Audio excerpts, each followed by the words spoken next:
America के राष्ट्रपति Donald Trump ने दवाओं पर 100% टैरिफ का ऐलान कर दिया है। जानकारों का मानना है कि इस ऐलान से सबसे ज्यादा असर भारत और भारतीय कंपनियों पर पड़ेगा। आपको बता दें कि डोनाल्ड ट्रंप ने अपने social media platform truth social पर एक पोस्ट के जरिए इस ऐलान की जानकारी दी। उन्होंने कहा कि 1 अक्टूबर से विदेशी दवाओं पर 100% टैरिफ लागू हो जाएगा। और आइए जानते हैं इसी चलते भारत पर क्या होगा असर। अमेरिका भारत का दवा उत्पादों का सबसे बड़ा निर्यात बाजार है। भारतीय दवा निर्यात संवर्धन परिषद के अनुसार वित्त वर्ष 2024 में भारत के 27.9 अरब डॉलर मूल्य के दवा निर्यात में से 31% या 8.7 करोड़ डॉलर यानी 77,231 करोड़ रुपए अमेरिका को गए। 2025 की पहली छमाही में ही 3.7 अरब डॉलर यानी 32,505 करोड़ रुपए मूल्य के दवा उत्पादों का निर्यात किया गया। रिपोर्ट के अनुसार भारत अमेरिका में इस्तेमाल होने वाली 45% से अधिक जेनेरिक और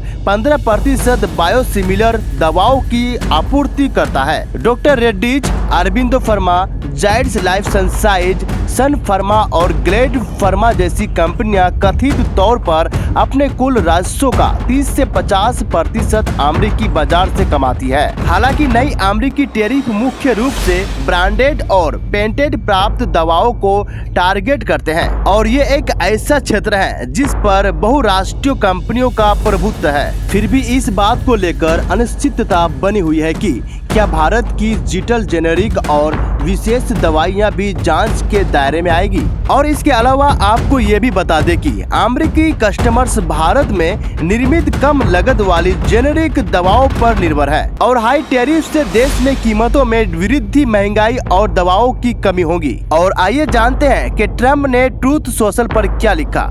ट्रंप ने ट्रूथ सोशल पर लिखा है, 1 अक्टूबर 2025 से हम किसी भी ब्रांडेड या पेटेंट दवा उत्पाद पर 100% टैरिफ लगाएंगे जब तक कि कोई कंपनी अमेरिका में अपना दवा निर्माण संयंत्र स्थापित नहीं कर रही हो।